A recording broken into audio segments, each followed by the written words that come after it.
നിന്റെ തലവട്ടം കണ്ടപ്പോൾ തുടങ്ങിയതാ ഈ വീടിൻ്റെ കഷ്ടകാലം. വീടിനും വീട്ടുകാർക്കും ഒരു ഉപകാരവുമില്ലാത്ത കുരുത്തം കെട്ടവൻ. സ്വന്തം അമ്മയാണ് ഉമ്മറത്തിരുന്ന് പ്രാകുന്നത്. അല്ലെങ്കിലും ഇതൊക്കെ കേൾക്കേണ്ടവനാ ഞാൻ എന്ന് പലപ്പോഴും തോന്നും.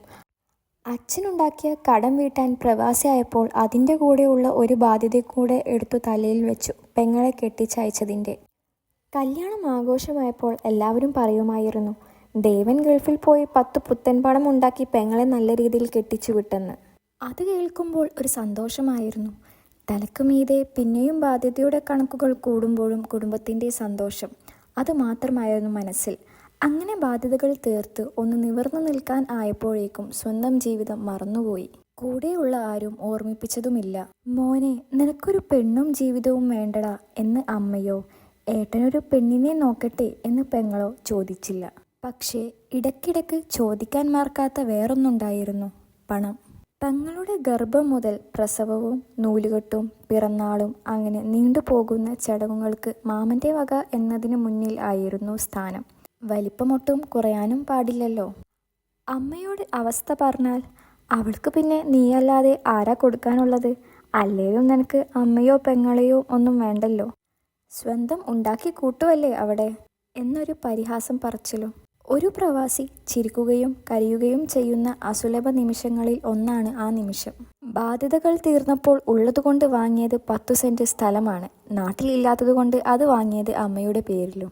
എന്നിട്ടും പറയുന്നത് ഉണ്ടാക്കി കൂട്ടുന്നവൻ എന്ന്. വർഷങ്ങൾക്ക് ശേഷം നാട്ടിൽ വരുമ്പോൾ കൂട്ടാൻ വന്നത് അളിയനായിരുന്നു. ചോദ്യം കൊണ്ടുവന്ന കുപ്പിയെക്കുറിച്ചും. കുപ്പി ഇവിടെയും കിട്ടുമല്ലോ അളിയ എന്ന് പറഞ്ഞപ്പോൾ അതുവരെ ചിരിച്ച അളിയൻ്റെ മുഖം ഒന്ന് മങ്ങി.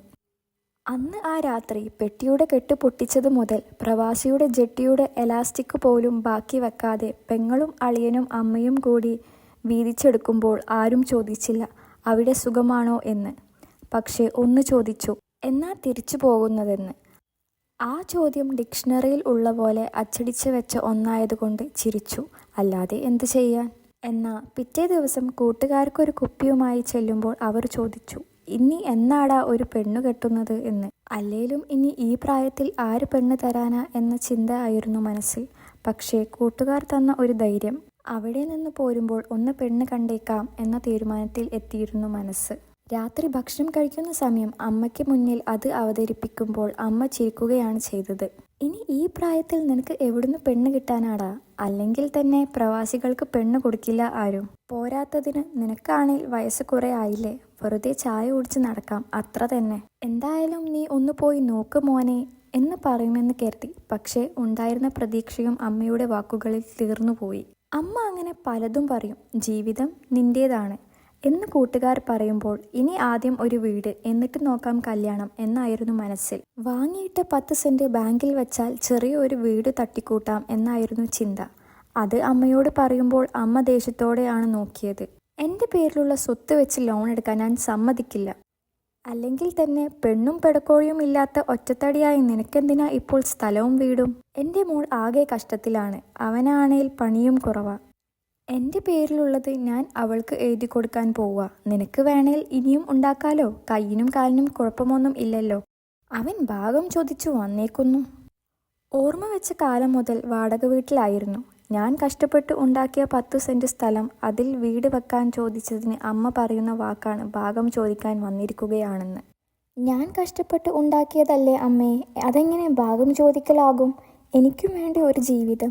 ഇത്രയും കാലം നിങ്ങൾക്കൊക്കെ വേണ്ടി ജീവിച്ചിട്ട് ഒടുക്കം അന്ന് വരെ മറുത്തൊരു വാക്ക് പറയാത്ത എൻ്റെ നാവിൽ നിന്ന് ആദ്യമായി ചോദ്യങ്ങൾ ഉയർന്നപ്പോൾ അമ്മ പുച്ഛത്തോടെയാണ് നോക്കിയത്. ഓ, അപ്പോൾ നീ ഇത്രയും കാലം ചെയ്തതിൻ്റെ ഒക്കെ കണക്ക് സൂക്ഷിച്ചിട്ടുണ്ടല്ലേ?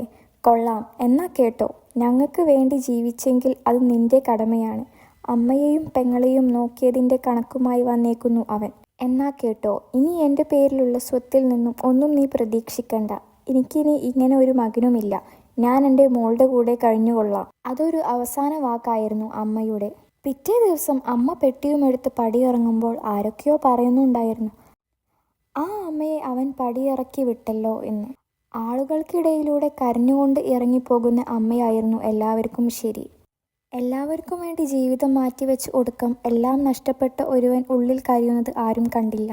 അവൻ്റെ നിർവികാരത നിറഞ്ഞ മുഖത്തേക്ക് നോക്കി ആളുകൾക്ക് പറയാലോ, 10 കാശുണ്ടായപ്പോൾ പെറ്റ തള്ളയെപ്പോലും വേണ്ടാതായി ആ നായ്ക്ക് എന്ന്. അങ്ങനെ ഞാനിപ്പോൾ വീണ്ടും ഒരു യാത്രയിലാണ്, പ്രവാസിയായി തന്നെ. അല്ലേലും അത്തറ് പൂശി വരുന്ന പ്രവാസിയുടെ വിയർപ്പ് തട്ടി കറുത്തുപോയ അരിഞ്ഞാണം കറുപ്പാരും കാണില്ലല്ലോ.